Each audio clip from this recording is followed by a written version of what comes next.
Muy buenos días. Hoy mi grupo de trabajo, que está conformado por Esteban y Julio, Vanessa Betancourt y mi persona, Ani Paulina, les hablaremos sobre la Junta Monetaria. Para hablar sobre la Junta Monetaria, iniciaremos contando cuándo inició. Resulta que en la Colombia de los años de 1960 y más exactamente el 13 de noviembre de 1963 se instaló la Junta Monetaria, creada mediante la Ley 21 de ese mismo año, que buscaba una adecuada estabilidad económica, asignándole la tarea de estudiar y adoptar las medidas monetarias, cambiarias y de crédito. Pero para hablar exactamente de ellas y sus funciones debemos conocer el porqué de su creación.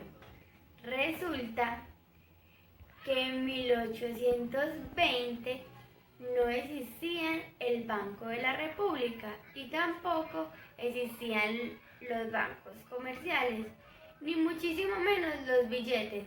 Solamente existían las monedas de oro y de plata. Y estas monedas de oro y plata servían para hacer las transacciones. Los únicos que prestaban los servicios eran la Iglesia Católica, gracias a las donaciones que hacían sus creyentes antes de morir, y las casas comerciales. Estos prestamistas no tenían mayor regulación hasta que en el año de 1863 la Constitución de Río Negro definió las primeras reglas de la actividad bancaria en el país. Estableció que por cada billete emitido debería existir su equivalente en reservas de oro, es decir, que quien lo tuviera podría ir al banco que lo emitía y pedir que le entregaran el oro que respaldaba ese billete. Bajo esta legislación, en el año de 1870 nacieron los primeros bancos, pero esos bancos eran privados y se encontraban en las diferentes ciudades del país. La actividad bancaria fue netamente privada hasta el 1880, que fue cuando el Estado creó el Banco Nacional con la facultad para emitir billetes que circularían en todo el territorio nacional y tendrían la misma aceptación que los billetes de los bancos privados. Todo funcionó bien hasta que estalló la guerra de 1885. Para que nuestro gobierno pudiera financiar los gastos de esta guerra, el Banco Nacional aumentó su emisión de billetes. En medio de esta situación, las autoridades decidieron que los bancos privados no podían seguir emitiendo sus propios billetes, sino que tenían que recibir los emitidos por el Banco Nacional, pero años más tarde el banco volvió a exceder en su límite de emisión, lo que lo llevó a su liquidación. La práctica de emitir billetes sin el respaldo de oro terminó convirtiéndose en un gran problema.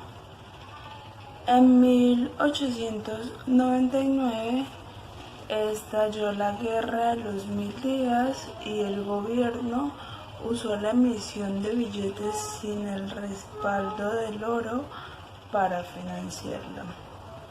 El gran número de dinero circulante que se generó se tradujo en una gran inflación superior al 300% anual, es decir, que conllevó al desequilibrio existente entre la producción y la demanda, causando una subida continua de los precios de la mayor parte de los productos y servicios, sumándole una pérdida del valor del dinero para poder adquirirlo o hacer uso de él.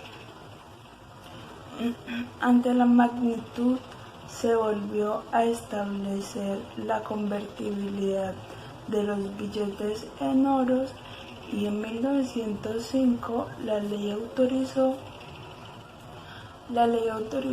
la creación del Banco Central de Colombia, con la expectativa de que ordenara la economía del país.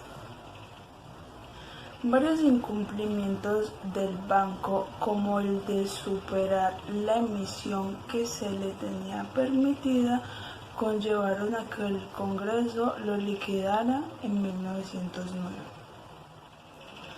Unos años más tarde, esa situación de desorden monetario conllevó al gobierno a que contratara una misión de expertos extranjeros dirigida por el profesor economista Edwin Walter Kemmerer, quien en 1923 fijó las pautas para la creación del Banco de la República de Colombia. Fue así como el 23 de julio de ese mismo año nació el emisor colombiano con entidad de aporte público y privado. Durante sus primeros años, uno de sus objetivos primordiales fue sustituir todos los billetes que circulaban en el país por los nuevos billetes que producía el Banco de la República de Colombia, que estaban respaldados por oro.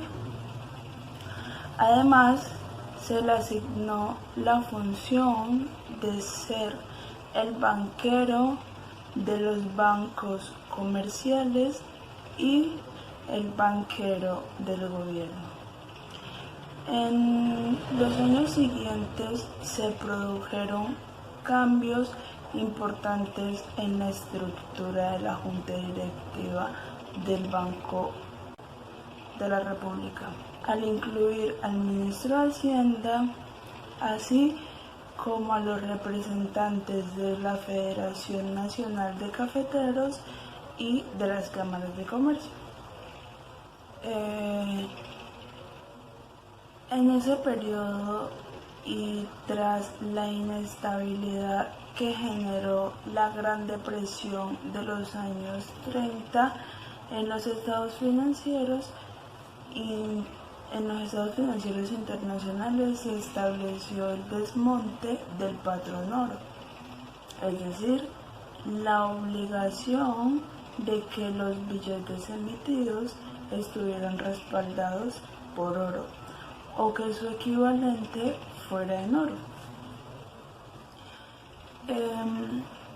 A mediados del siglo, y dado que las necesidades económicas del país eran distintas a las de 1923, se inició una nueva de reformas al Banco Central.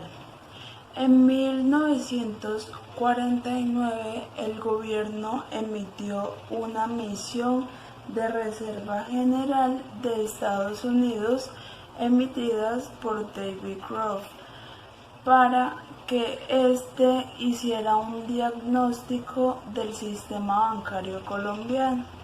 La misión Grove hizo varias recomendaciones, entre ellas el tratar de dinamizar o desarrollar la economía colombiana mediante el otorgamiento de créditos subsidiados al sector privado. Aquí es donde viene una de las cosas más importantes. Es un nuevo papel de la política monetaria de otorgar créditos subsidiados al sector privado en manos de una junta de naturaleza pública y privada no daba condiciones para tomar decisiones objetivas.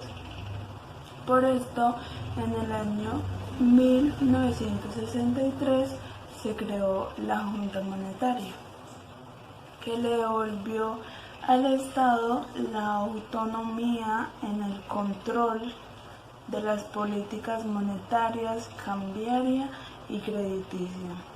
La Junta Monetaria estaba conformada por altos funcionarios públicos como el ministro de Hacienda y Crédito Público, quien la presidía, es decir, que dirigía la Junta Monetaria.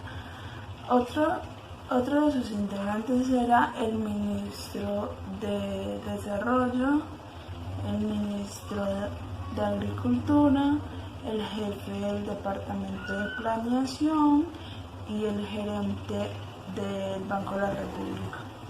En 1976 se incorporó al director del Instituto Colombiano de Comercio Exterior con voz, pero sin voto.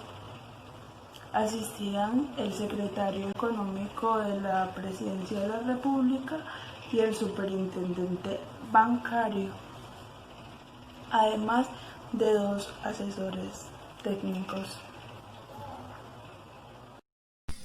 Mientras tanto, el Banco de la República mantuvo su propia junta, que era la encargada de ejecutar las políticas que dictaba la Junta Monetaria.